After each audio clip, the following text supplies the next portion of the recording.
Up till now, I'm pretty sure that most of us have seen Hamilton on Disney Plus, and you know what? I love talking about it. So here we go. These are my top 10 bits of Hamilton on Disney Plus.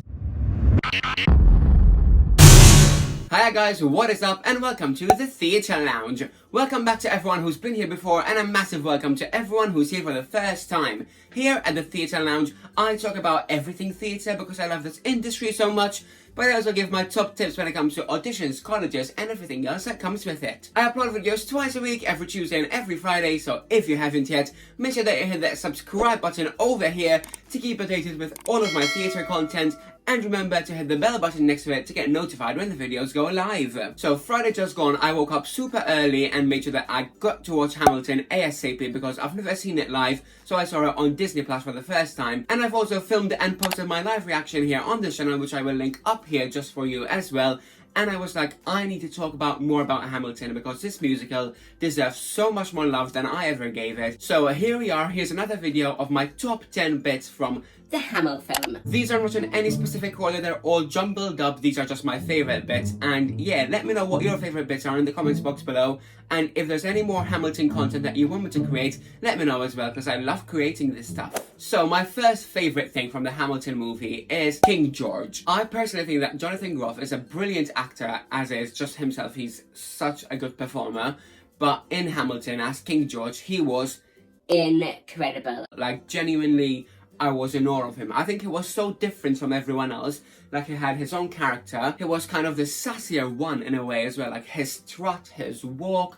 And I know that everyone's been talking about this all over the internet. Whatever you see, it's going to be about this. It's his spit coming out of his mouth.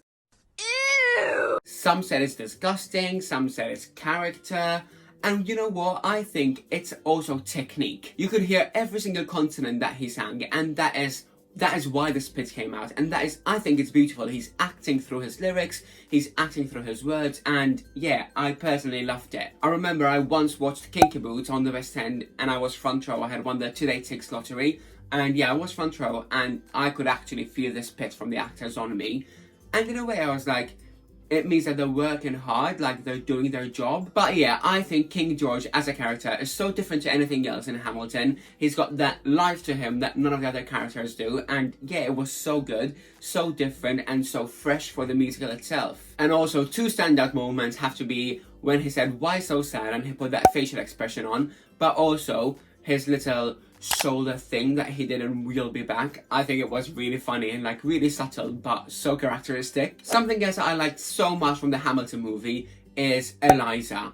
As a character, I loved her, but there were specific moments that I was like, wow, Philippa is incredible. If you had seen my reaction, you would have known how I felt when I saw Philippa on stage, and I was like, she's incredible. And yeah, she is. So let's give her some recognition in this as well. What stood out the most for me from Philippa were the reactions. Like the end reaction when she walked to the front of the stage and she like breaks the fourth wall in a way. Some people say that, some people say it's something different. And I just think that at the moment she kind of realised that she helped Alexander so much within his movement and everything. And that's why the musical is called Hamilton, not Alexander Hamilton, because it's the pair of them. It's both him and Eliza. But the most striking thing from the character Eliza, but also how Philippa portrayed it, was the scream at the end of Stay Alive Reprise.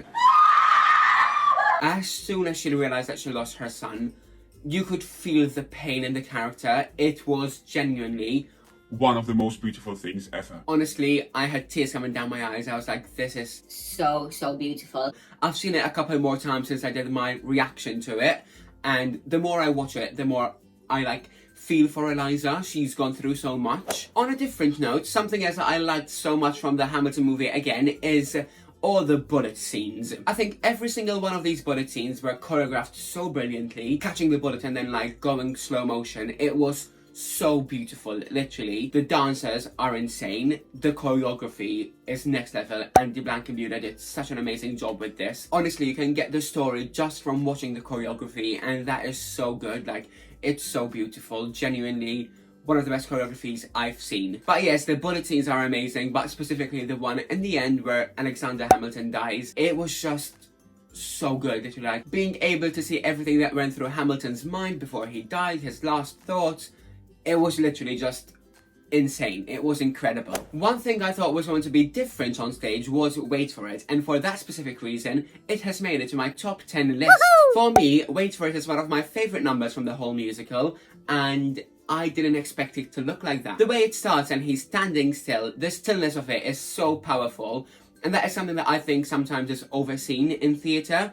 That stillness is so powerful. Moving on to our next thing that I loved so much, and this has to be It's Quiet Uptown. When I listen to it on the cast recording, I always think it's a beautiful number, but seeing it on the stage, it's so much more magical. First of all, the fact that there's only the strings playing in this number is saying something. It's portraying the lyrics within the music, that it's quiet. It's quieter than anything else that was in the show. It's slower paced than anything else as well, and for that reason, that is already an A-star performance. Well done, Lin-Manuel Miranda.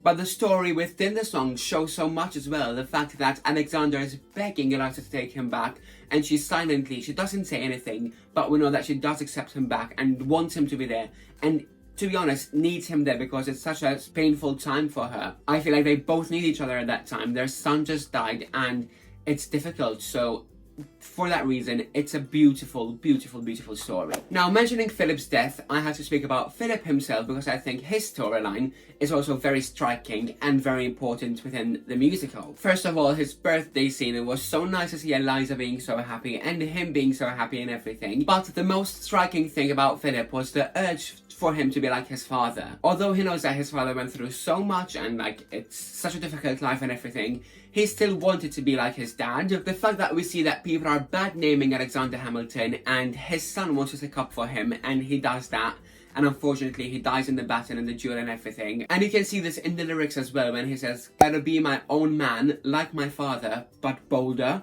And that is such an important line in the whole musical, that you get to see who Philip wants to be and how Alexander actually like inspired him to be who he wanted to be. Yeah, I just thought it was very touching and it was very moving as well, like it was something different from the show. Now for my next thing that I want to mention, I actually spoke about this in the reaction video. I asked a question and you guys have answered me back in the comments box below, and it actually opened my eyes. This is the Nobody Needs to Know reference from the last 5 years. So when I saw it, I was like, wait, that sounds exactly like it. the violins sound exactly the same, it's the same tune, it's the same rhythm.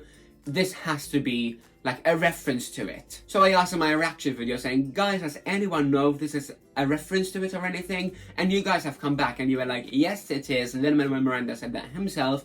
And I googled it and like researched about it. And it was just so nice to see that Lin-Manuel Miranda actually added some more musicals within this musical, and specifically with this one, everyone who's on this channel might know that I am a massive Jason Robert Brown fan. So as soon as I heard that, I was like, whoop, there it is. Definitely, it has to be something. And yeah, Lin-Manuel Miranda said himself that he actually spoke to Jason Robert Brown when he was writing it, and Jason Robert Brown himself said, yes, go ahead and use it, and that's why it's in there. And when I rewatched it, I realized there were more other references to musicals, like there's Saint Noir from Camelot and everything.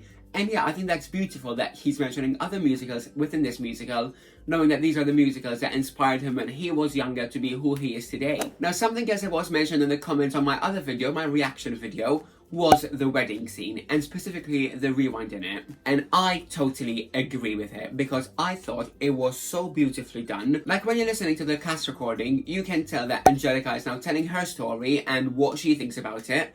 But when I actually saw it, I was like, this is absolutely genius. Even the way, the fact that the dancers actually did their choreography backwards to get them back to where they were in the beginning, and then you see it unravel back, but through Angelica's eyes. Literally, it was something else. I was so amazed by it, and I'm so glad to know that I wasn't the only one that was impressed by it, because it is absolutely incredible. It was so nice to see Angelica's side of the story and how she, I would say, loved Alexander Hamilton and like had that spark for him, but she wouldn't even dare do anything because of her sister. Say what? Literally something else. Well done. So well done. Everything about it was magical. The actors, the writing, the choreography, beautiful. Now, on a lighter note, let's talk about Thomas Jefferson as a character, because I think that he was absolutely hilarious. I think he's different from anyone else, kind of like King George is different. He's different in his own way, but I just felt like he was telling his story so well. Also, his diction and all his rap was insane. You could hear every single word that he said, and that is musical theatre at its best, telling the story no matter what pace the song is going at. And he just did that. Literally, it was beautiful. But yeah, as a character, I think he's very current, very upbeat. And I say this to all of the characters in Hamilton, like, they are history characters. They're like from back in the days, obviously, but they are also current, so modern. But I feel like with Thomas Jefferson, it's something different. He's more current. I think he's just more approachable in a way. Like, you feel like you can have a conversation with him, and that is so good to have on stage, like someone you can actually kind of relate to. Yeah, I just think that he's very powerful, to be honest, and I loved it. I loved his performance so much. And for my last thing, I can't not make this video without mentioning Hurricane as a number. I think Hurricane is one of them numbers that is going to stick in my mind for the rest of my life. Knowing that how it started with everyone facing away, it was kind of Hamilton's point of view and what he is seeing. It was just something else, I think. Even if you go to the theatre and you are watching it live, watching it on Disney Plus, watching it on a screen with the camera work and everything, because the camera work was absolutely beautiful. But yeah, seeing it from that camera point of view, seeing that what Hamilton is seeing, his thoughts and everything, and what he feels around him, honestly, that was genius. But there we go. Thank you guys for joining me today. As you can tell, I love the Hamilton movie on Disney Plus so much, and I hope that you did as well. If you enjoyed the Hamilton movie, make sure that you hit that thumbs up button, that'll give this video a like, and I know that you liked it. But also leave a comment down below and tell me what your favourite bits of the Hamilton movie were. Also, whilst you're there, let me know if you want me to create any more Hamilton related content, because as I said in the beginning, I love creating this stuff. So yeah, if you want more, let me know and I'll make it for you. Remember to follow me on all of my social media platforms. I will link everything down below for you as well. And yeah, get your daily dose of musical theatre. Thank you guys for joining me, and I will see you all on Friday. Bye guys!